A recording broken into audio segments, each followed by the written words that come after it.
Hello and welcome to Hotcakes, the craft podcast. Nope, every time. The craft podcast. No, the podcast podcast with craft opinions you didn't ask for but need. Something like that? The podcast with craft opinions That no one asked for but everybody needs. Yes.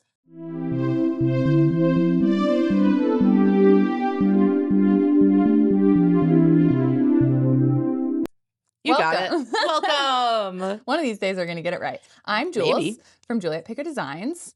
I'm Sara from Boston Fiber Company. And this is Hotcakes. Yay! Yay! Tell me what you're wearing. Or what you're working on. I don't remember what order we go in usually. I don't know. Well, what I'm wearing Whatever. is, so they're connected because what I'm wearing is a very early prototype of the pattern that I'm now working on. I'm calling it my Thing Raglan.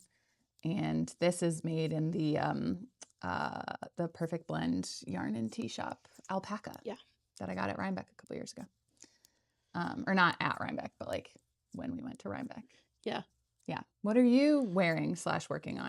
What are you wearing? I'm wearing it's the Rhinebeck Cardi from Loopy Mango and Loopy Mango Dream. I wore it, I think, in not the last episode, but the one before that. No, you wore it in the last episode. Oh, it is the last episode. Oops. Here's the thing is good for these people who can get a project done in 2 weeks, but I can't change it up every episode. There's a lot of outfit repeating going on. Yeah, and also I didn't know what to wear today, and all my other clothes were down in the basement. This dress doesn't really match everything. Yeah, it looks good with that cardigan. Thanks. It's also like stupid cold today compared to It is stupid cold today. Yesterday was so nice. Yesterday was lovely, and then today was like actually so cold, and it didn't look like it was gonna be so cold, and it was so cold. So I think it was rude. I think it's really, really rude. And I'm working on a baby Aoasta that I'm going to try to finish for Sunday, which actually I think I will finish for Sunday. Babies. It's for babies. I have like...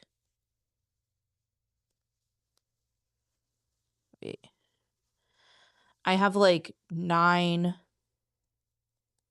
more 4-row repeats. Okay. Kind of. That's a lot of math. I can't. Don't worry about it. It's not that much. Okay. 32 rows. Sure. Not much. And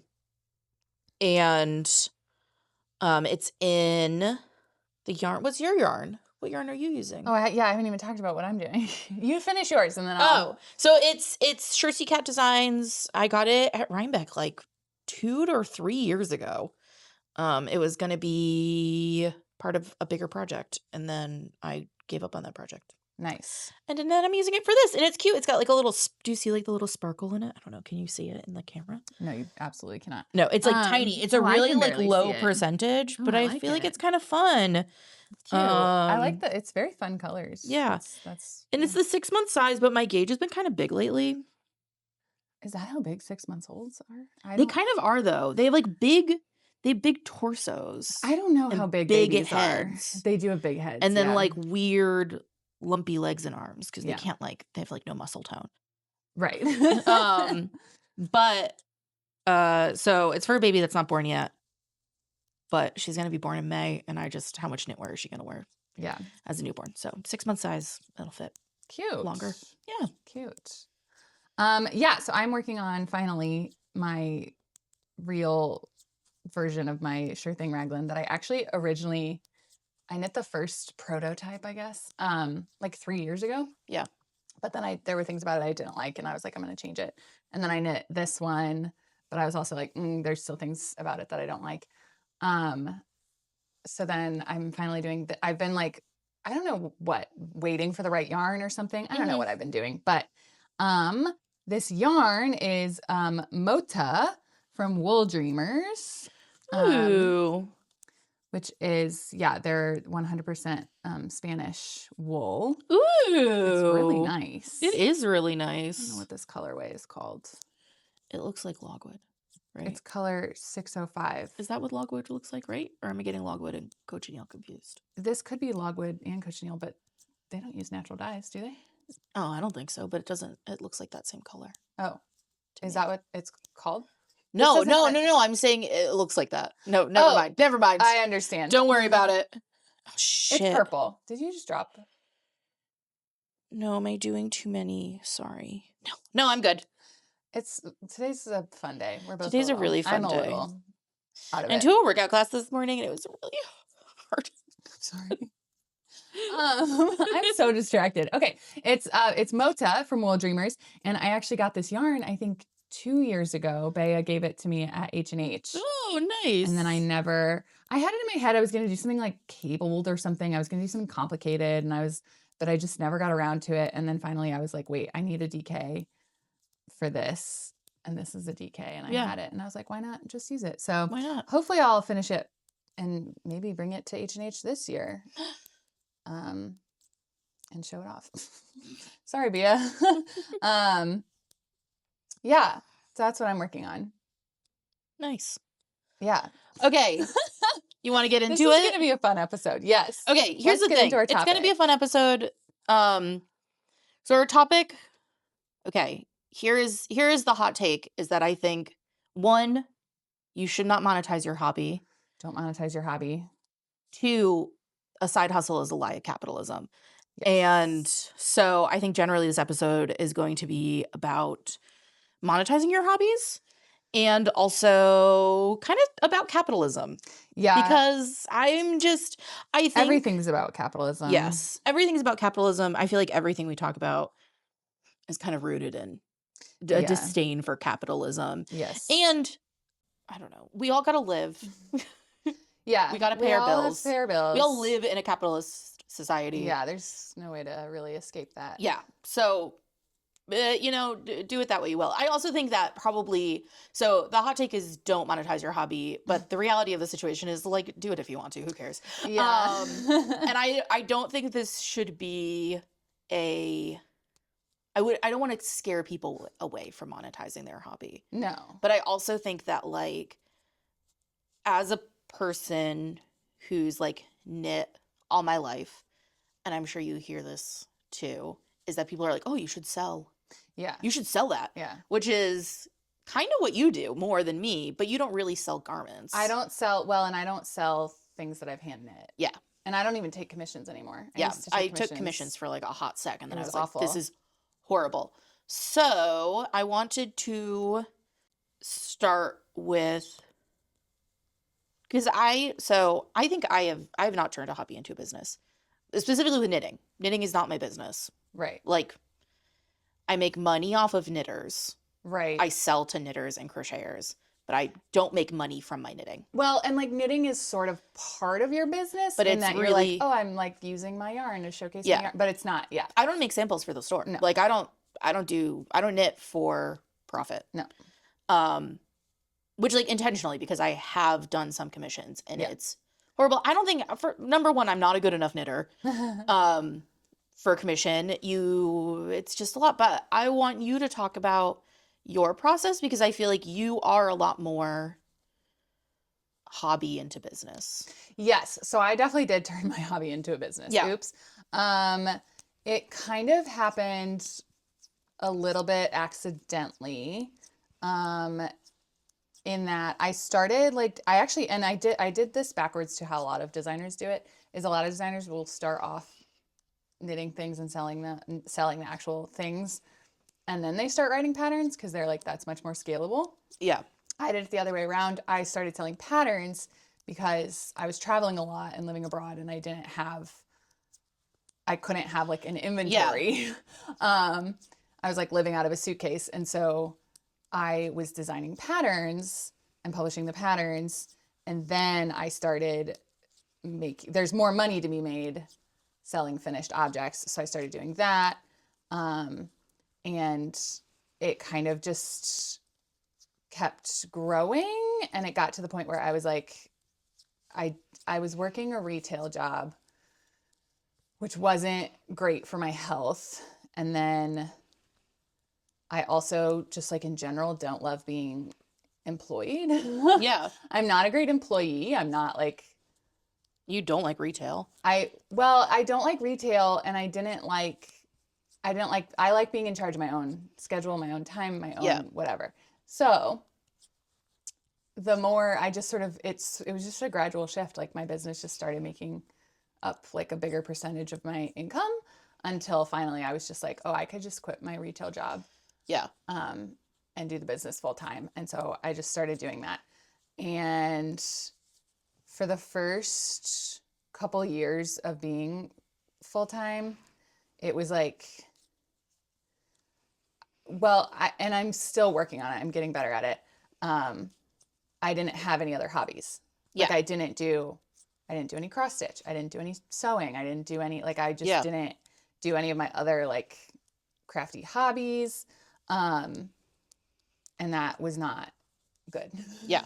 So I'm trying to get better about like doing more hobbies, which I am actually trying to use my own like video diary as like a way to force myself to do that. But That is smart. yeah. Yeah. I mean, I think that has it changed your relationship with knitting? Yes. Yeah.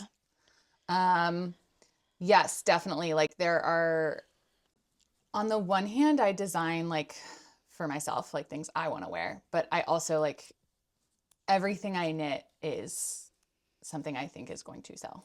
Yes. Like I don't knit anything purely just for myself. Yeah, you're not designing something because it's like an inspiration. Right. Yeah. Like if inspiration strikes, I have to be like, okay, but will other people want to knit that? Yeah.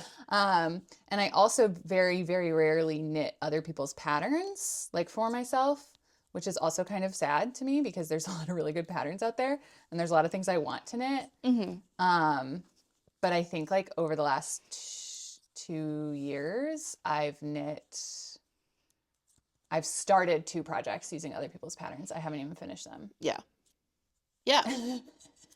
So that's kind of, so that's also a factor because I just don't have the time. If I'm spending the time knitting, it's going to be for my own design. So, yeah. I mean, I think that, so I watched a few things this morning, was like reading some articles about stuff about, sort of turning your hobby into a business and like the downfalls of that and like why you shouldn't do it. And one of the things was like, it fundamentally changes your relationship with a thing you love and makes it work. Yeah. Which doesn't have to be like, you can love working and you can love knitting, but like your relationship to it will change. And I think that's like true for like, if you do graphic design for fun, like your relationship to it changes once you start monetizing it. Yeah. And like for me, I don't have it in knitting, but when I was trying to be a writer, it was like, I had like a great time. I remember like I met this girl and she was like, I just like don't think I can write anymore. Like it's too much. And I was like, why are you complaining? This is like, we get to do this wonderful thing. And then I got an agent and then I started like subbing books to publishers and I didn't write for like 5 years. Yeah. Cause it's like not fun to like write something and be writing a sentence and being like, will a publisher read this and think it's okay? Yeah. And I think that's like true for like, if you're knitting something, it's like every single stitch is like, is this okay to charge somebody for? Yeah. Which I think doesn't mean that you shouldn't do it, but I think is a thing to consider. Yeah. And I think like one of the videos I watched mentioned this article. I couldn't find the article, so it could be made up. But it was like, I'm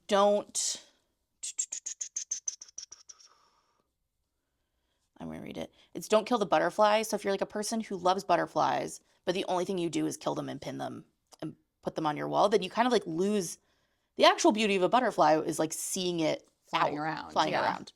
And if you only see every butterfly as like a thing to be pinned and killed and pinned, is like that changes your relationship to a thing that you say you love.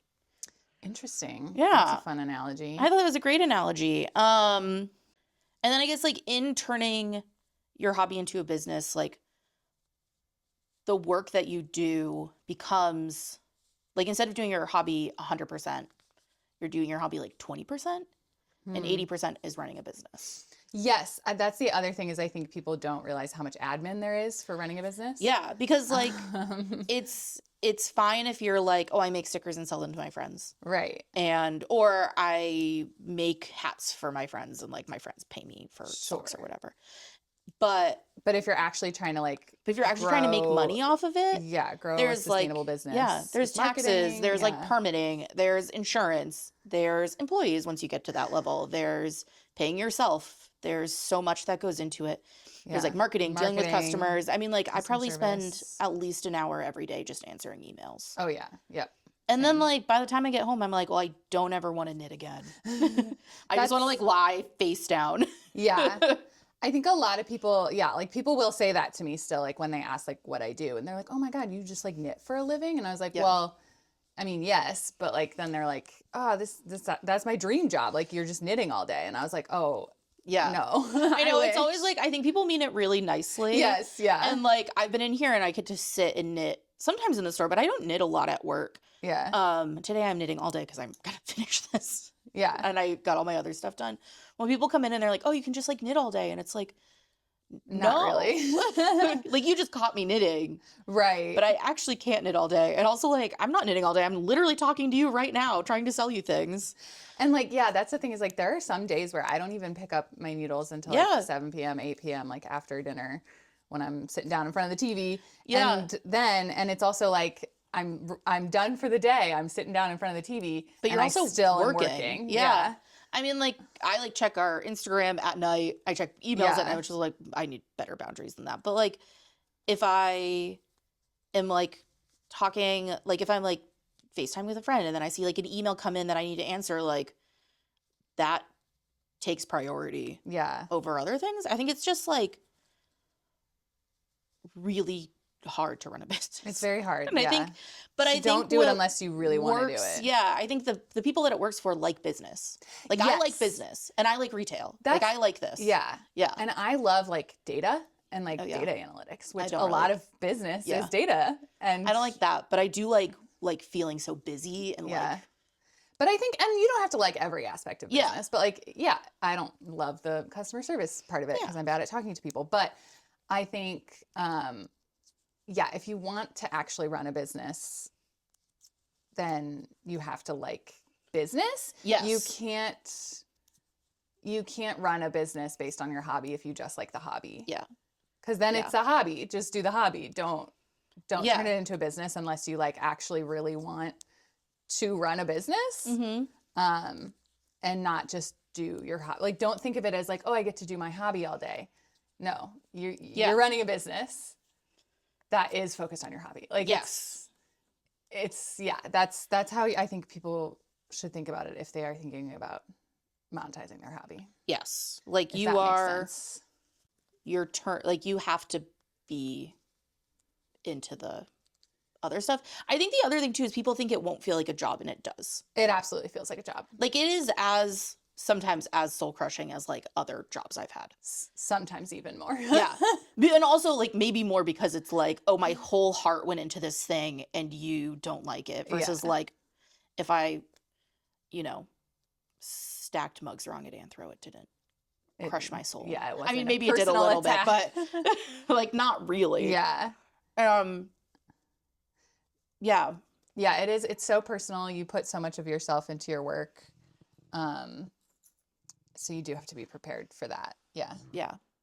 Let me see if I have. And then also like with that comes, because like if you're knitting and you make a cute sweater for yourself and people are like, oh my God, that's such a cute sweater. It's great. You feel great. You're like, wow, I did something cool. This is amazing. I love all this praise. If you're running a business, it doesn't matter. Like that part doesn't matter as much. Like it's vanity metrics. You're like, oh, everybody loves my sweater. And it's like, okay, but if nobody's buying the pattern, if nobody's buying the yarn, if nobody's like, and I hate to make it about money, but it is like, it is about money. Yeah. It becomes about money. And so it doesn't matter how much praise you get. People are like, oh my God, that's the cutest sweater. It's like, okay, but nobody's buying it. So actually the sweater sucks. Yeah. Like this sweater is from a business perspective. Like your eyes like this sweater, but like you're not doing anything with it. Right. Like I'm not selling it. Yeah. So like I don't get the same joy out of it as like when somebody's like, oh, did you make that yourself? And it's like, oh, yeah. And it's like, of course I can still get some joy out of it because it's like, I do think this is a cute sweater and so I'm happy with it or whatever. And some patterns are just duds, right? Like that just happens in business. But it's just, you start to have a different relationship with I also think your like in business, people will tell you they don't like it. Well, yeah, and you have to be prepared for that. Like and then you just have to like deal with it. Right. Yeah. Especially like if you're working, like if you're designing for like a magazine or something and people are like, oh, actually this design is ugly and I hate it. Yeah. And we're not going to publish it. It's like, oh, okay. Yeah.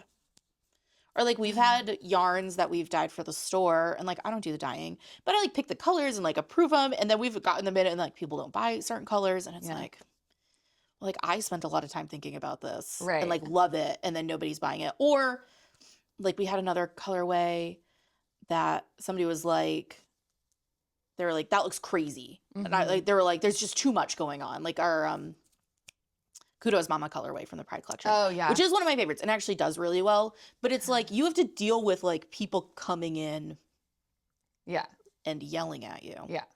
And also like in a small like indie business, people demand big box. They have big box expectations from your tiny business. Sometimes they have like more than big box expectations. Yeah. They're like, I want more from this small business because you're independently owned and like you're an individual. And I think you care more about your business. Yeah. So you should be doing more for me. And it's like, well, yes, but also but I'm only I'm one guy. I mean, like in our business, like I have employees, but like I answer every email. I read everything. I don't pay taxes. I mean, I do pay taxes. I don't pay the taxes anymore. Somebody else like does your taxes. That's my dad and BGK. And like, it's just really hard. I think that's yeah. I think it's very hard, and it's can be worth it. Sometimes it feels like it's not worth it. But ultimately, I think it's worth it if if that's what you want. I would also say if you're into like stability, don't. No. And I also don't run a business. I think this is like a good segue into my next point, which is like about I feel like there has been since 2020, a little bit pre-2020, but I think COVID it really boomed in COVID. Yeah. Is that like every article, like there's been so many articles about like a side hustle. You're like, people are doing a second job and like everybody has a second job. Yeah. Like we have second jobs. Yeah. Like everybody has a second job and that's fucked. Yeah. Like actually we shouldn't. We really shouldn't. Even as artists, like even if you're doing work as an artist, which I think is traditionally underpaid all the time, you should actually make enough money.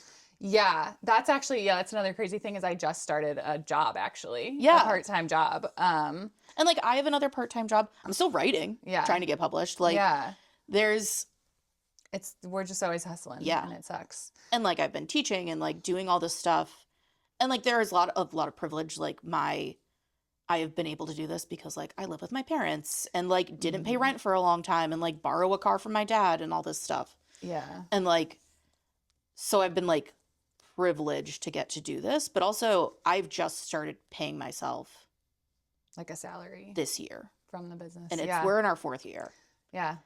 And that's pretty typical. Yeah. A lot of small business owners don't pay themselves until several years. Yeah. And I think that's like, I mean, part of that is also because like I have employees and so they get paid first all the time. Because it would be illegal not to pay them. And also I like them and respect them. But I think like there's this sort of like capitalism tells you that you're not making enough money and that you should have a business. And I think people who are like artists do a job that they have to do to make money and then want to do their art on the side. But then the art doesn't make that much money because it's devalued. Right. Anyway. So like, you have to have 2 jobs to be a professional artist. Yeah. Which is like not how it should work.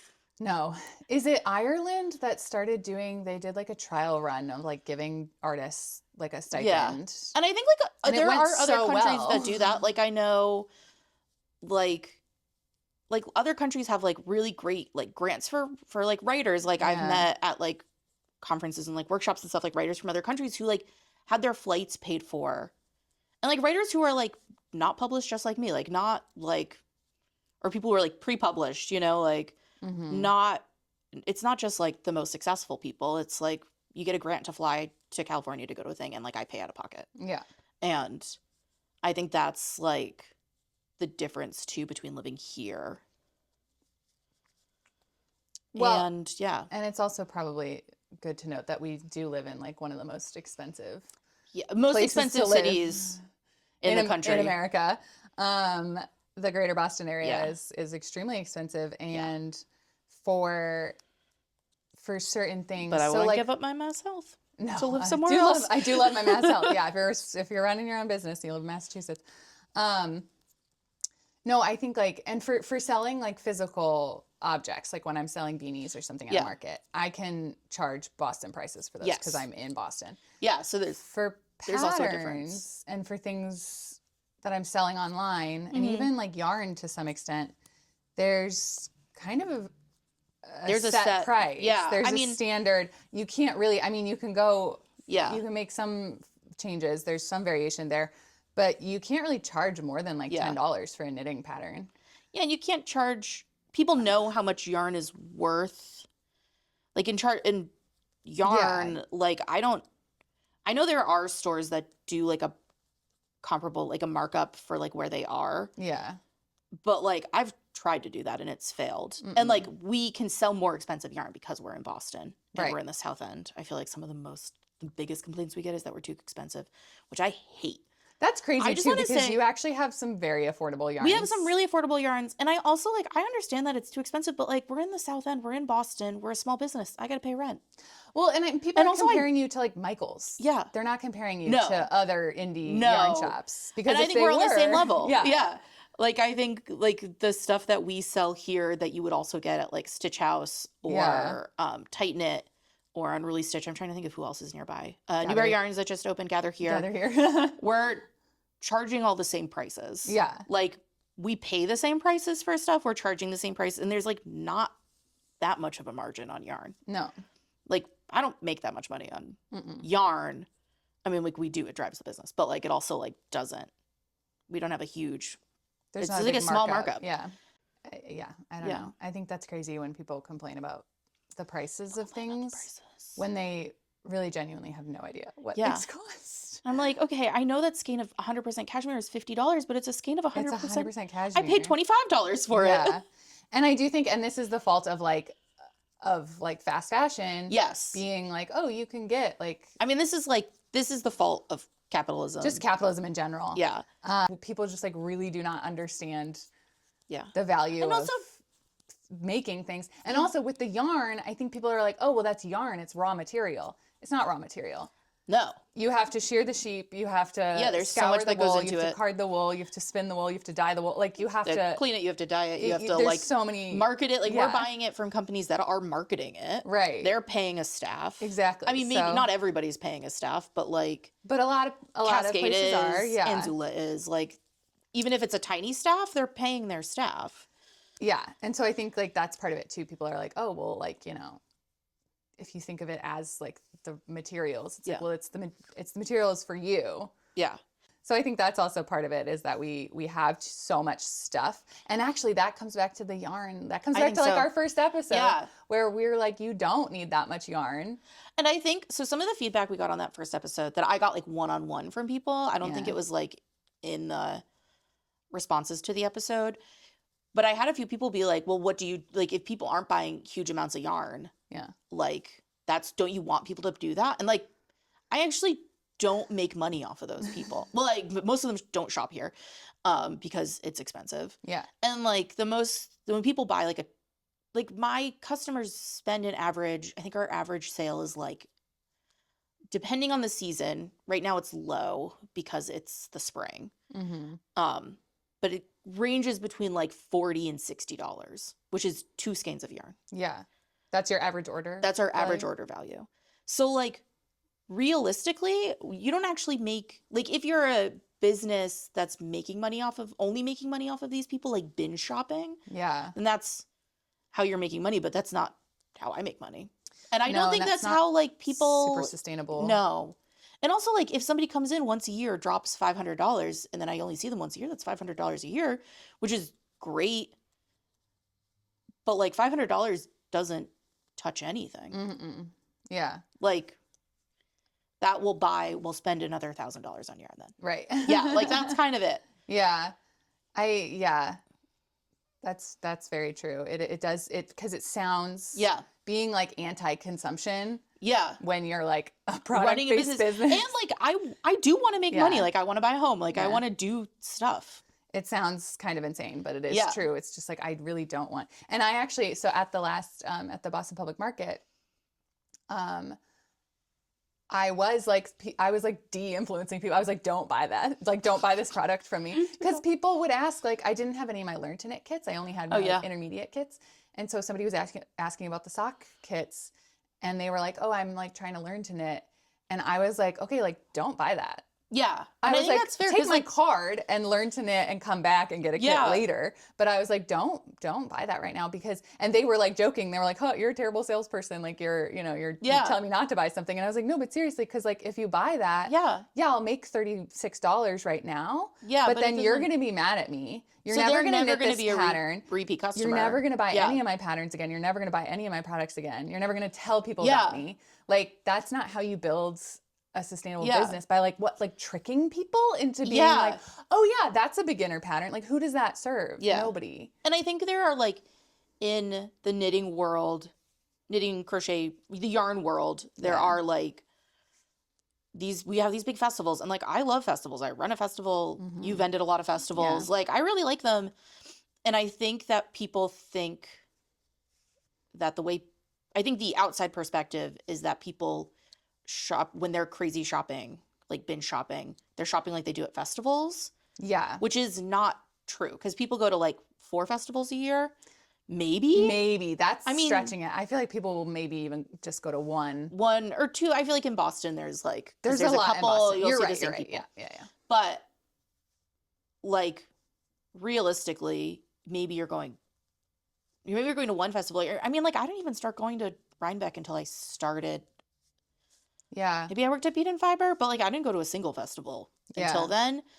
And so like it's like a way to introduce yourself to customers, but I think probably, and also probably like a lot of businesses rely on that big push to get them through. Mm-hmm. But that's not your average customer. Mm-mm. I don't really know what I'm talking about now. I like lost the plot. Yeah. My other thought too is that I just think that like the drive to make money, capitalism kills creativity. Oh, absolutely. And I think the drive to make money over everything ruins, like across the board ruins everything. Yeah. And I think we see this in like city infrastructure. I think like I have lots of opinions about Boston building all these like condos and then they're empty. Yeah. And it's like these things where like people want to make as much money as they can right now. Yes. Rather than like creating something that's like long lasting. Yeah. Right. Like your Shein haul, like Shein isn't going to exist in 10 years. No. And they don't care that they're not going to exist in 10 years because they're like, buy as much stuff as you can. I mean, I don't think even people buy from Shein as much as they used to. I don't know if I just don't notice it anymore. I know, that's the other thing too. Well, my friends don't. So maybe because I've yelled at them enough. Okay, yeah. I don't think I ever had friends. Oh, I did. I bought from Shein. Really? Yeah, because it's cheap. And it was awful. I mean, like, the clothes were so bad, I never bought from Shein again. I was going to say, that's the thing is I don't think I ever even thought about buying it because I saw so much of it in thrift stores and was like, this I don't sucks. Thrift that much, though. Or I don't go to thrift stores. I thrift a lot, I think. So it's just like the quality is so bad. I was like, it's not even worth $5 or whatever it costs for a dress. Wow, that's fun for you. I'm happy you learned that lesson. I mean, it was... but you know, like you also, I think I bought it. It was during lockdown. Maybe this was also was a premiere during lockdown. It was like so weird. It was so weird. So it was also like I was so isolated. Yeah. And you know, you just like want like some quick joy, and it's nice to get a little package in the mail. Like I get why people shop I do like that. Shopping. Yeah. It's hard to like hard I get it. Separate. Yeah. But I think that like the drive to make money overall just ruins everything. It really does. And I think I'm going to bring this back to heated rivalry. This is why one of the things I think that people are talking about but haven't talked about enough and why heated rivalry is successful, and it's not the butts.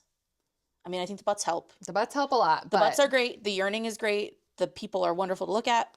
The acting, the writing is good. The music is beautiful.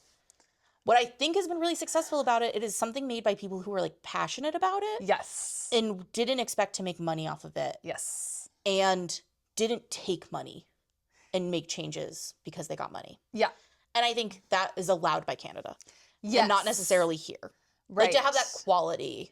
To have and that like not quality. that they made it with no money. Like they had a few $1 million. Right. Well, and some of that is like taxes. Like Yeah. Canadian taxes go to making TV, which is so cool. like they didn't it's not with nothing. Like I don't think they had resources. Like practically, like I think that, and they had like sponsorships, like you know, they don't get. But absolutely, you're right. Like it's very if you like something made without the constraints of like we're doing this to make money. They were doing this to tell this story. Yeah, versus like, okay, we're going to do this thing, but then we have to bring it to like a studio, and the studio is going to say like whether or not we can do it. And then we have to bring it to like Netflix. And the CEO of Netflix is like, ew, I hate gay people. Right. And like, whatever. I mean, I don't know about the CEO of Netflix, what their homophobia is, but like, you know, like, well, it wouldn't matter. So much... Netflix would cancel it because they cancel everything. But, they weren't concerned about, they weren't like, oh, is this like scene too risque for a network? Are we not going to get picked up? They were like, we don't care. We're putting the scene in. Like, yeah. Cause like they already knew what they were doing. I was just watching a interview with Jacob Tierney either this morning or last night. It's all a blur. Where he was saying that there's no director's cut. Yeah. Because like, it's just like they got to do what they wanted to do. He did what he wanted. The director's cut is the show. Yeah. And so I think that's important. And an important thing to think about like when you're thinking of monetizing your hobby. Yeah. Because like, do you want to do everything you want to do? Yeah. And like, if you only do the things you want to do, you're just like, it's not going to be business. When we first opened, I only did things I wanted to do. Yeah. And like only carried yarn that I liked. Yeah. And like it has changed a lot. You're not gonna make money that way. That's the thing is like if you want to you have to have the resources. That's the other thing is like if you have this hobby that you really love and you have like a job that pays all your bills, then it's like why do you want to start a business? Right. Yeah. Do you want to start a business? Yeah, or do you just or is that everybody... just what people on Instagram are doing, and so you think you should too? If you genuinely like hate your job and like want to leave it, and like then you have to seriously think about like is this actually a sustainable and I think method that, like, of leaving my job? But if you have a hobby you really love, just have a hobby you really love. Yeah. You don't have to turn it into a business. Be part of groups. I mean, I think what's easy about knitting as a hobby, fiber arts as a hobby, is like it's very community based. Like there are knitting groups everywhere. Yeah. You have online knitting groups. I think it's probably different if you're like an artist in a different way. True. Like Fiber maybe you're going to easy. like a group like life drawing session, but you're not necessarily like constantly getting together to draw. No. Yeah. Well, and also when I say I think we should maybe clarify now that we're like 45 minutes into the episode. When I say monetize your hobby, I don't mean like like you knit something for like a friend offered to like pay you to knit them something. It's like I'm not talking about like a one-off like or like knitting samples for a store. Like if you're a local yarn store, like Sarah will be like, I'll give you a gift card. I give people or gift cards for making things. That's different. I'm not talking about that because that's fine. Because then you get to choose. You say, oh well, I will make that sample for you because I actually want to knit that pattern anyway. Yeah, and I don't want the finished object, but I want to like learn that technique or I want to like knit that pattern. So like, or like I want to use that yarn, whatever. Yeah, that's fine. I think. Or like I want a gift card. Sure. Yeah, like it's worth it to me to knit this for a gift card. For a gift card. But that's like still for you. It's still a hobby. Like you're still deciding like, well, I'm gonna just do this like one project. Yeah. When I say monetizing your hobby, I mean like actually turning it into like a real, not even a full-time business, but like a business that is where you're like for profit. Yes. And where you're selling to people you don't know. Where you have to do, like I think marketing. A lot of like the people who are like at these markets, like these, like the SOA market, like they've turned, I think not everybody there, but a lot of people there have turned a hobby into a business or turned an interest into a business. Which I think is just really hard. And I think like some people, I think it's just like a lot of work. Yeah. It's a lot of work. It's a lot of work. It's a lot of work. And I think if you come at it thinking like, oh, well, I have knit for money Yeah. before. I've knit for friends. I've Yeah. knit for like, you know, my aunt or whatever. Like, then you think like, oh, it's easy. Yeah. Like people just ask you for stuff and then you just do it and they give you money. Yeah. That's not how it works. And I think like you in have some to, ways you have to market it. it's like really fun. Yeah. It can be really fun. Like I like being at work. Oh yeah. Oh, I love what I do. Yeah. But it's not work. It's still work. Yeah. Yeah. And I think like, well, like my mom's not gonna listen to this. I'm gonna just talk about my mom.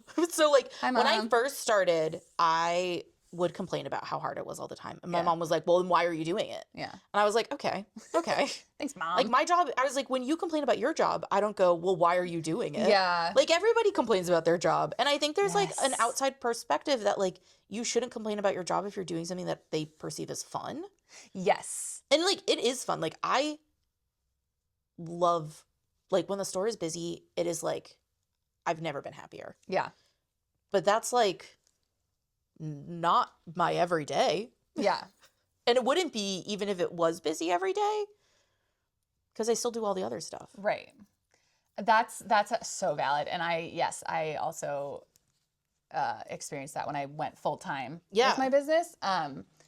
Because people would be like, you know, if I tried to complain about my day, like, oh yeah, you know, I had a really hard day. They were like, well, at least you get to set your own schedule. At least you got to like stay home all day. Yeah, and it's like, well, not go out okay, till late. but And I'm I like, still, well, yeah, but I still had to like deal with an angry customer, or like, yeah, you know, like I did all the same things you do and probably more. That's the other thing is I was like when people complain to me specifically, I'm like, okay, you work 35 hours a week and then you get to come home and you're done. Yeah. Your job is over. You don't have to keep doing your job. And I'm just like, I'm done. always doing my job. I'm never off the clock. And like if I'm at like a knitting, like a market or like a knitting event, a yarn event, like I'm working the entire time I'm there. Like Rhinebeck weekend is work.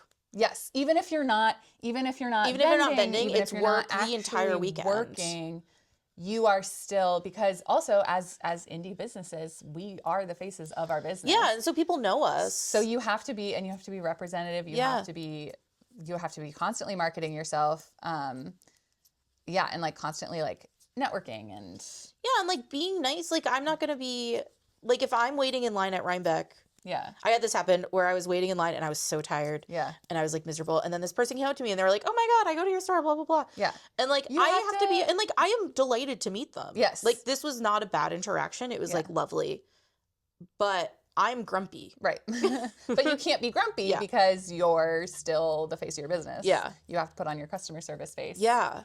Or like at the public market this weekend, we were winding yarn. Yeah. That was a long day. It was 2 long days. I hurt my wrist. Like I can't do a plank right now, which is killing me. Yeah.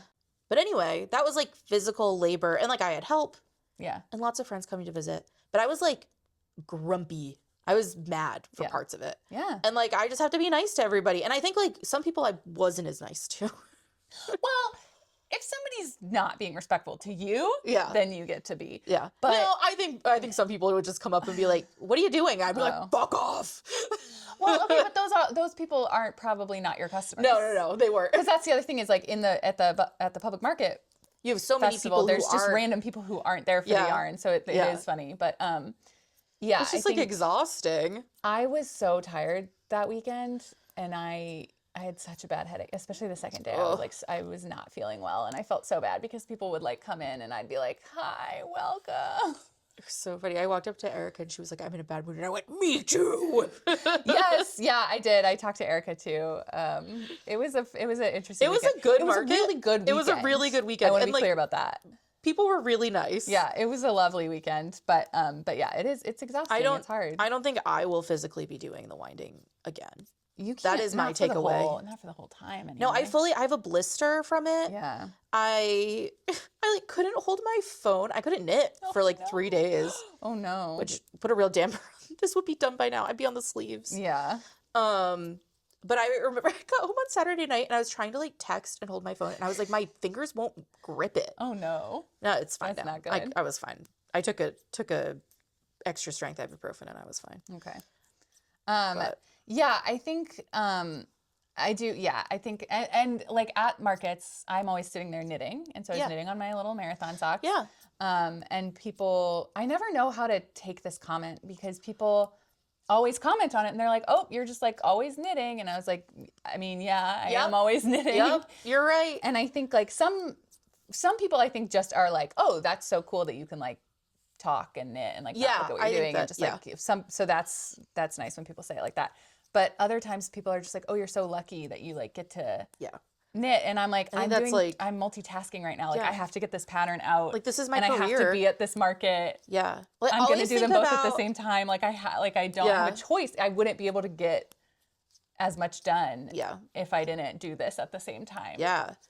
I always think about like when I worked at Anthro, there was one day we were building I've told you this story before, right? Or I've told somebody we were building a lemon tree. Oh, I don't think I've heard this story. So there was like we got like a tree from outside, like that had, or like a big branch that had fallen down, and we turned it into we like put it up. We spent weeks drying lemon slices and then cutting out leaves we would paint, cut out leaf shapes, and then dip them in wax. So there were wax leaves. Yeah. Like meticulous, like tiny work, and we probably made like thousands of them. Yeah. And then we had to go in and like put them on the tree downstairs, and we were installing it, and it was also like we're all like wearing masks because we're like spray painting, we're full of fumes, right? We're dipping our hands in hot wax. This is like a very physical activity, and at the same time we have like this like a bunch of they're not air fryers because it was like pre-air fryer time, but like dryers going for the dried lemon places. So it was like really hot, and we were like working like really, really hard, and we were installing it, and this girl came up to us and goes, "Oh, I wish I could do arts and crafts all day." Oh my God. And the woman who was like the manager of the art department was like, "Well, it's my career." Yeah. I was like, yeah, like what do you mean? Like she designed and built this entire thing. Yeah. And it's like it's so I think people I don't know what this girl was like on I don't know. That was like a mean thing to say. Yeah. But I think in general people don't mean it in a mean. I don't even know if she meant it in a mean way. I think she was like, "Oh, I do wish I could do this all the time." Well, and I think people are I think it comes from a place of ignorance. Like people just don't realize how much work it is. And it's also like you take on so much as the face of your business. Like I feel like people tell me their life stories, which I like love. Like I love talking to people. But like multiple times a week I'll be like, "Oh, and I heard about your dead husband." Oh no. And I heard about whatever. And it's like it's a lot to take on. Yeah. That is a lot. It's a lot. I'm not a professional therapist. I was just saying nobody tries to treat me like a therapist. Oh my God, so many people. Maybe I have a face. I've heard like horrible stories. Oh, no. And then I just have to be like, "Oh God. Oh, I'm sorry you went through that." That'll be $60, please. Yeah. Like, "Oh, you can just tap your card right there." Sometimes I'll be like, "You know what? You can just have that." Yeah. So I guess if you want free stuff out of me, come tell me a horrible story. Don't tell people that. Yeah. Don't do it. Don't do it. Don't take advantage of Sarah. I'm. It's just like they're too gentle. Yeah. So yeah, I think there's like those parts of it where like people just talk to you. Yeah, and people do just say wild shit to you. Yeah, and it's kind of like crazy because I don't know it, especially at markets, and I find this especially at SOA markets. Yeah, people will. I mean, maybe that's just like prices. Yeah, like so many people comment on the prices and they're like, "Wow, this is so expensive," and I just don't even like react to that anymore. Yeah, because I'm just like, yeah. Like, yep. They'll be like, "This is $40," and I'm like, "Yes, it's $40. Yeah, it's this with tax." You know, like, yeah, yes, it is. I don't know what you want from me. Yeah. But then other people will be like for the beanies, like somebody was like, "Oh, and this was crazy because this was a man who doesn't knit, but he was like, my wife knits." And so he was like, "Oh, you sell your beanies for $90?" And I was like, "Yep." And he was like, he was like, "My wife is thinking about doing this when she retires." And I was sort of like, okay, well, first of all, then she wouldn't be retiring because this is a job. Yeah. So I was like, so it would just be switching careers. But yeah, I was like, you can't do the SOA Winter Festival as a hobby. Like that's not. No. That's a full on thing. But he was like, okay, so you sell your beanies for $90, or maybe they were 80 at that point. And he was like, so what does the yarn cost? Like $40? And I was like, oh, no. No. I was like, if you think that the beanie is just twice the cost of the materials, you should go take a business class before. Like, don't. Your wife should not be doing that if that's what you think is happening. I was like, absolutely not. Like, that's not how you price items at all. I also think that for the amount of work, like the amount of work our dyers put into dyeing, the amount of work like you put in to finishing things and putting together kits, probably not charging enough. No, honestly, no. Like you're not making as much as you should be making. No, you're making less than a living wage doing that. Which, it just is what it is. I mean, like our indie dyers, like our local dyers who we get from, they make half as much money off of selling it to me. Right. Like I buy it wholesale, at a wholesale price. So they make more money when they do it on their own. So really it's priced for them to do it on their own. Right.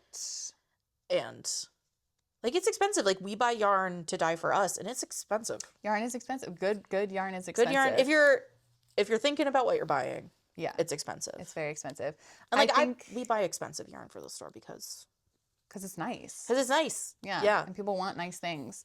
It's just kind of crazy, like the things that people will like say to you. People say that you would never say to anyone in any other job. No. Because I feel like that's like retail in general. Like people say like anything customer facing, right? Probably like this is true if you work in like a call center. People say crazy things to you. Yeah, I bet. Right? Like I think, I don't know. It's just so weird though, because like people will be, or when people are like, oh, that's so nice that you do that. And I'm like, okay. Yeah. Like, yeah, I guess you're right. But like, what does that mean? What do you mean by that? It's just confusing. And I sometimes don't know how to respond. And when it's well-meaning, I'm like, I get where you're coming from. And I'm happy to talk to people, especially when people have like genuine questions about like how stuff works. I'm like, I'm happy to talk to you about that. But it's always a man. It's when a man comes in and he has a condescending little smirk and he's like, oh, this is so cute. Or like, they're like, oh, the beanies are $90. And people always ask me how long it takes to make them. Yeah. And I'm like, it takes like 30 minutes to make a beanie. And I batch them. So that's, I make, I have ways of making it more efficient, and I'm cranking it out on a machine. You should be like, how much do you get paid an hour? Well, so that's what I'm saying is people are like, oh, it only takes you like 30 minutes and then you're selling them for $90. And I was like, okay, well, first of all, I'm not making $90 per half hour. I'm not taking home $180 an hour. Yeah. I'm paying for the yarn. I'm paying for the machine. I'm paying for, there's a bunch of overhead costs. There's all the marketing. There's all the rest of running a business. How much you do. But so then I'm like, I was like, I price my ready-made items that I knit and sell. I price them based on depending on the level of difficulty, $20 to $35 an hour. Yeah. Of me getting paid per hour. And I think which honestly $35 is not enough. It's not a living wage in Boston. No. A living wage in Boston is like 40, 45. Yeah. So I'm making less than a living wage. Yeah. And people are like, and I'm like, this is a highly skilled, I've been doing this for 20 years. Like, this is a highly skilled thing. And people you're an are artisan. just like, right. And people are like, oh, well, but because you enjoy doing it, you shouldn't get paid for it. Like you should accept less and also than minimum wage. Like, it's just fully devalued. It's so devalued. It's women's work. It's craft. Yeah, handicrafts are so devalued. And so it's it's just so frustrating. Like whenever like a man says that at a market, I want to be like, how much do you get paid per hour? Like what's your annual salary? I've had people be like, here I get people who ask for discounts all the time. Yeah. Which makes me crazy. Because, like, one, student discounts, if you ask for a student discount, I get why students do it. Yeah. I don't think that's a problem. I will be like, somebody will they'll get, like, $200 worth of yarn, and they'll be like, oh, you can't do anything? And it's like, no, I can't. No, because you bought $200 worth. Yeah. I have to pay for that yarn. Like, if I give you a 10% discount on $200 worth of yarn, I make $90. Right. Which... I mean, I guess that covers, like, it doesn't cover much. It doesn't cover much. And I don't think people realize that, like, you're not just paying for the skein Yeah. of yarn. You're paying for the rent on the shop. You're paying Yes. for I'm paying all of for- the upkeep. You're yeah. paying for all of the, so yeah. Like we have insurance. We have like, yeah. you know, There's a lot, you have to pay for a lot of so much stuff. Yeah. And like I talk about this when if I'm talking about a market and I say like, oh, you know, I made like $5,000 at this market. And that's, for me, that's my like gross sales. That's how much Yes. product I sold. Yeah. And then people would be like, wow, $5,000 in a weekend. That's great. And I'm like, oh, that's not like my salary. Like I'm not taking that home. Well, because like, you most pay of for that, the market. You pay for the booth fee. Booth fees are expensive. You pay for all your fixtures and furniture in your market. You pay for all the product. Like you pay for all of the insurance, the taxes, all of the stuff. Like I'm not. It's like I just worked a 14-hour weekend. Yeah. And I'm not taking home $5,000 from that. Like most of that is going back into the business. Yeah. Is going to overhead. And you worked like a wild amount of time. There was nobody else working. Yeah. And like, right, like this weekend was 14 hours on. 14 hours of the market. That doesn't include setup and breakdown. 7 hours of opening time a day. Yeah. Back and forth, bringing all your stuff in. Yeah. And also setting like it all up. Yeah. The value of like having a weekend. Like you lost your weekend. And you do stuff during the week every day. And I try not to, and I forgot to do that this weekend. So this week was really rough because I normally will not schedule anything. If I have a 2-day market, I will try to take off Monday and Tuesday if I can, which I've never actually once done that. I just say I'm taking off Monday and Tuesday, and then I do like less work than I normally would. Yeah. I try to schedule that, but I totally forgot to this week. And so I did the market, didn't have a weekend, started a new job this week, technically, and was also just sick every day this week because I'm just exhausted. Yeah. So yeah, if you do decide to run a business, make sure you give yourself days off. Yeah. I mean, I don't know. I don't know. I've never met anybody who does that. Yeah. Maybe people with better boundaries than either of us. Yeah. But like there are days where I do less work. Like yesterday, I kind of worked. Yeah. But I didn't like sit at a desk all day. I'm getting better at like managing my time and also like respecting my body. Especially as a very chronically ill person. It's like you literally can't. Yeah, it's like that or die. Yeah. Like yeah, and it's been bad. Like this week my heart rate has been like my heart has been so mad at me. Yeah. It's been bad. But yeah. It's a lot. I also think a lot of like people who are like chronically ill and neurodivergent and like can't work a traditional job are like, oh, I'll start my own business, which like, and it can, for me, that's great. Like I much prefer running my own business and having my own schedule and everything, but it's not the right choice for everybody. Like it can be, sometimes it is better to just have a stable job that you can clock out and not worry about it. Yeah. Well, and I think like I've noticed too, I mean, I do think like also small business, running your own business, like I've seen a lot of people like chewed up and spit out. Yeah. Like I know people who have left. Yeah. Because it's too much. Yeah. Yeah. I don't know. A lot of, especially in the yarn world, because there is such a small profit margin. Such a small profit margin. A lot of yarn businesses are going out of business, both like indie dyers and like mills, because there's just not, wool is not valued in the U.S. like it is in other countries. And it's, a lot of domestic mills are going out of business. I actually don't think this isn't like necessarily a problem of the people trying to make money off their hobbies. Yeah. Other than I think that also like you have to know yourself well enough that like if you want to do a business or not. And I think that, but there's like room for all of us to have a hobby business or have a business. Just, I mean, there's not room for every single one of us to start our own business, but like there is, like you're not like taking up space from somebody else. Right. It's not a zero-sum game, I think, which a lot of people think, it can be. Yeah. I think if you do it right. But I think that like the larger problem is like how we value people's work. Mm-hmm. And I think that can be if you're even in like a small business, craft business, we can still devalue each other's work. Oh, absolutely. In ways that like we don't think about. Mm-hmm. Like so I am taking a sewing class, Mm-hmm. and which I probably mentioned in the last one because I'm obsessed with it. Yes.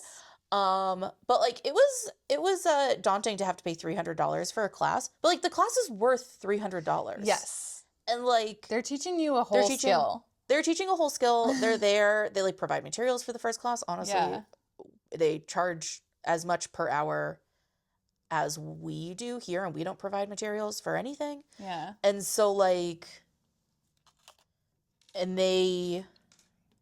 so I think like that, I think there could be like sticker shock, but I think we have to like talk ourselves out of it. Yes. Yeah. Yeah, for sure. I think, yes. And even I will sometimes be like, oh, I really want to knit something with this yarn. And then you like look at it and it's like, oh, that sweater's going to be like $250. And it's sort of like, ooh, I found fabric that I really wanted that's $100 a yard. And you had to buy 3 yards. Yeah. And I was like, I'm sure this is worth it. Exactly. But like, I can't do this. But you still sometimes have that visceral reaction of like, oh, that's so much money. But then it's like, okay, wait, no, think about it. It's like what ethically is this? milled Right. or whatever. It's like 100% like linen or whatever. Yeah. It's like, oh yeah, okay, it makes sense. But it is just, but then Shout you have out to decide. to like, Sophisticated in Dorchester for having real cheap fabric. oh. Weird stuff. I bought. Wait, there's a Sophisticated in Dorchester? Yeah, there's like a few of them. Well, there was one in Twin City Plaza and There was, and there's one in Framingham, I think. Still, they had 3 locations. Oh, they only have 2. I didn't know that. Yep, it's a weird place. Yeah, and they will answer some questions. yeah, but it's not like coming in here and being like, I'm having trouble with something. No, or like, tell me what I need for this pattern. Like they don't tell you that. They're not very chatty. I bought 3 yards of fabric for a dress, scissors, pins, clip things. What else did I get? A bunch of thread. Yeah. 2 yards of fabric for a bag. And like rope. And it was $40. So like, are you serious? It's so cheap. Oh my God. Yeah, I bought 6 yards of linen last week for $50. And it's like beautiful linen. That's wild. It's so cheap. I love Sophisticated. I did once But Sophisticated is like, it's like if they don't have it, if you see it one week, they probably won't have it the next week. They won't have it the next week. I did get I got a couple yards of boiled wool, like 100% wool that I'm going to make a coat out of from the Twin City one before they closed. Yeah. And that, it was probably like $50, $60. I mean, and there's like a lot of polyester. There's a lot of, that's the thing is I was like, oh, I can't believe I found the 100% wool. And I did like, as I was buying it, I was like, is this 100% wool? And I took it home and did a burn test and it is actually. Okay. Or at least it's mostly enough. wool. But don't monetize your hobby, or do, but only if you're really sure you want to. Go into it knowing what you want. Oh, this is another point I wanted to make, because I think like I think also like the side hustle thing, I think this is like, it's very much marketed to women. Yeah. Which I think is a thing. I think it's like MLM adjacent. Yes. Where it's like marketing to women specifically. Like I saw so many things. So I watched videos on, I looked specifically for like, why shouldn't you start a side business? Because if I looked up like how to start a side hustle, it was going to be like everything. A bunch of, But every recommended video on the ones that I watched that were like critical of it were like, what to do after you turn 50, what to do after retirement, like start a side hustle in your 60s, what businesses people want in 2026. And it's like, everybody wants you to design a Canva template and a planner. Yeah. And it's like, there's 1,000. And like, I think like both, there's enough room for all of us, and you can, but also you need to find your niche. Like there's so much work that goes into it. You do need to find a niche. Yeah. Like designing patterns, like not everybody can do it. Even if you design like your own sweaters all the time. Yeah. It's a different, designing for yourself or designing like one-offs for your friends is totally different than creating scalable patterns to sell to a wide audience. Yeah. Like there's just a different. So, and there's not a lot of, that is a pretty saturated market. So you do have to find your niche. You have to find your people. Well, and there's so much. So like also like you have to know, if you're doing a business, you have to do a business plan. Yeah. And one of the things is like looking at your market. And I think a lot of people start a side hustle without, they think they know the market. And like, I think I found this like when I was like, well, I know yarn stores. Yeah. It's the market. And like, I actually didn't know what I was doing. Yeah. Like when I was writing my business plan, I was like, oh, there's like actually a lot more to this. Yeah. Yes. I don't know if that makes sense. I do think also, like, a lot of people, I think when you start off, and I sort of did this as well, like, you think that your target customer base is going to be like your peers. Yes. It's like, oh, well, I like knitting, therefore my target customer is going to be people just like me who want to buy knitting patterns. That is almost never the case. Yeah. And like, it does take some research. Yeah, your friends. But it also takes like some trial and error and just yeah, like, there's like you have to do it and see what starts working and then. I mean, I would have said, I think when I first opened the business, because when you do your business plan, you also have to do like an ideal customer thing. Yeah. The business plan has changed. Oh yeah. Yeah. And like my ideal customer has changed so much. Yeah. And like my best customers, or like my like type of customer I thought I wanted is not actually who my customer is. If that makes sense. Yeah. Yeah. I also think that you get a lot of, when you're a small business, because you're the face of it, people ask a lot of you. Yeah. Because like you can't email the CEO of Target and be like, how do I do what you're doing? Right. But people do that. Yeah. And it's like a wonderful compliment. Yeah. To be like, oh, I'm doing something that you think you want to do. And I love that. But it's also like, I don't know. I don't know, dude. Yeah, I don't know. And I'm very tired. I'm so tired. I'm so tired. And what's the John Mulaney thing? I have no money. And I'm so small. No money. I'm so small. Yeah. Yeah. And so that's that. That's that. Tell me what you have coming up. Okay, so I have Gore Place on the 25th of April. The Gore Place Sheep Shearing Festival. The marathon sock knit along. Mm-hmm. The pattern is almost ready to go, so that will be coming out shortly. Mm-hmm. And then we'll be doing little kits with Dirty Water Dye Works. And we'll be doing a little knit along. Uh-huh. That's it, I think, for the next month or so. Yeah, so for us, so this will come out April. I'm looking at the calendar as if that is not March. As if that has April on it. It'll come out April 3rd. April 3rd. So April is going to be our month of, so for Boston Fiber, it'll be like a month of giving. Mm-hmm. So a portion of I think that, so it was originally going to be like a portion from kits for the marathon socks. Was going to go, I haven't quite figured out who it's going to yet, but like a trans sports organization. Oh, cool, yeah. But I imagine we're going to sell like 20 kits. And so that feels like even if we donated 100% of the sales, it wouldn't be that much money. Yeah. So I think marathon weekend, we'll do like a portion of sales from that weekend. Oh, cool. Because it's the weekend after the knit-a-thon, I think. Yes. And so we'll have like a portion of sales from that weekend. The knit-a-thon, the Knit for Food knit-a-thon is the week before. It's the 11th. So then like we're raising. You can join our team. It's on our website and our Instagram. And so we'll be raising money for that. We're also going to have, I think we're going to do something else. And then we're going to have a new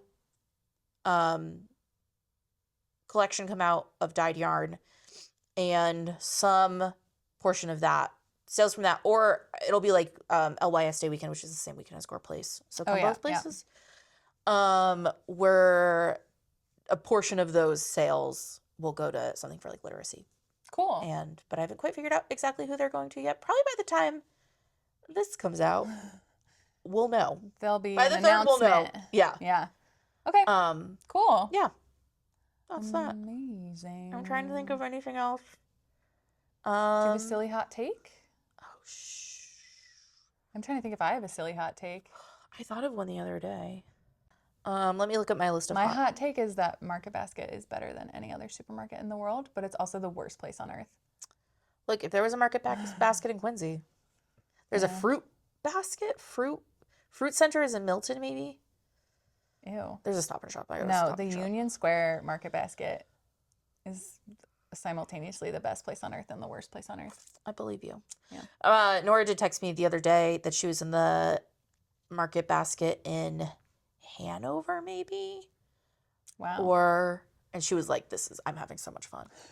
So love it. Yeah. I don't want to drive that. I have That's my 10-mile radius. I don't go beyond that. Mine's a 4-minute walk Honestly, from my house. It's probably a less than 10-mile radius. I think it's a 7-mile radius that I go, and I don't go further. So this is just because I'm in a complaining about people mood. Yeah. When people are having fun singing along to something and one person tries really hard to sing well, I think it's horrible. And I think you shouldn't do it. It's not about you. It's about everybody. Yeah. I think if you naturally just sing well, that's fine. But if you're going out of your way to try, doing a tremolo, shut up, stop. Nobody cares. We're not here to be like, oh my God, you're so good. Why aren't you a professional? Right. Just take a step back. Have a good time. I agree. Love it. Yeah. Okay. That's it. All right. That's it. Bye. Love you. Bye.